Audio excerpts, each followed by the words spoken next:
15 तारखेच्या मध्यरात्री 2 वाजता सैफ अली खानच्या घरी काय घडलं, हल्ला कसा झाला, तेव्हा घरी कोण कोण होतं, हल्लेखोर कुठून आला आणि मुख्य म्हणजे करीना कपूर तेव्हा घरी होती की नव्हती, या सगळ्या चर्चेतल्या प्रश्नांवरती आज अखेर उत्तर मिळालंय। कारण स्वतः करीनानं पोलिसांसमोर सांगितलंय। बघूयात त्या रात्रीच्या थरार नाट्याची कहाणी, त्या 56 मिनिटांमध्ये काय घडलं, या सगळ्याचा उल्लेख करीनाने आपल्या जबाबामध्ये दिलेला आहे। अज्ञात व्यक्ती घरात चाकू घेऊन आल्याचं करीनानं सांगितलं। सैफ हल्ला प्रकरणी करीना कपूर खानचा पुन्हा एकदा जबाब नोंदवला जाणार आहे। गरज पडल्यास करीनाचा पुन्हा एकदा जबाब घेतला जाणार आहे। मुंबई पोलिसांनी या प्रकरणामध्ये महत्त्वाची अपडेट दिलेली आहे आणि बघूयात याच विषयीचा हा रिपोर्ट।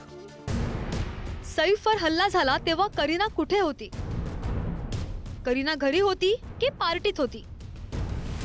करीना घरी नव्हती तर करीनाने सैफच्या मोठ्या मुलाला फोन कसा केला? सैफवरच्या हल्ल्यानंतर करीनाच्या घरी असण्या नसण्यावरून बरेच प्रश्न आणि बऱ्याच चर्चा झडल्या।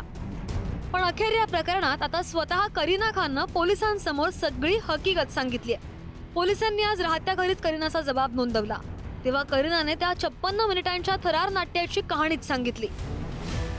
आम्हाला नॅनीचा आरडाओरडा ऐकू आला। मी आणि सैफ त्यांच्या दिशेने धावलो। जिथून आवाज आला तिथेच मुलगा असल्यानं टेन्शन आलं। आम्ही नॅनीच्या खोलीत पोहोचताच सैफनं आम्हा सर्वांना 12व्या मजल्यावर पाठवलं। त्यानंतर 11व्या मजल्यावर फक्त सैफ आणि हल्लेखोर दोघंच होते। याच दरम्यान सैफ आणि हल्लेखोरामध्ये झडप झाली। हल्लेखोराने सैफवर 6 वार केले। मुलगा जहांगीरच्या दिशेने जेव्हा हल्लेखोर गेला तेव्हाच सैफ मध्ये आला।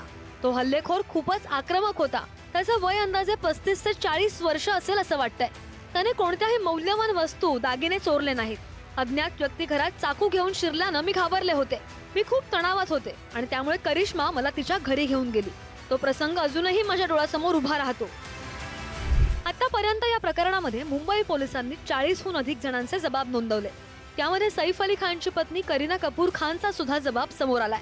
करीनाच्या जबाबावरून हा प्रसंग सैफ अली खान आणि त्याच्या कुटुंबियांसाठी किती तणावाचा आणि हादरावून सोडणारा होता याचा अंदाज येईल। अखेर संशयित हल्लेखोराला पोलिसांकडून ताब्यात घेण्यात आलं आहे। दीपक कनोजिया असं या संशयित हल्लेखोराचं नाव असून त्याचा शोध हा राज्याबाहेर घेतला जात होता। महत्त्वाचं म्हणजे या प्रकरणामध्ये जो हा संशयित हल्लेखोर आहे तो मध्य प्रदेश येथे असलेल्या दुर्ग या जिल्ह्यातून त्याला ताब्यात घेण्यात आला आहे। करीना कपूर आणि सैफच्या घरी काम करणाऱ्या नॅनीचे जबाब सांगतायत की आरोपी घरी चोरी करण्याच्या उद्देशाने आला नसावा, कारण त्याने काहीही चोरलं नाही। उलट नॅनीच्या जबाबामधून असं समोर आलंय की तो 1 कोटी रुपये मागत होता।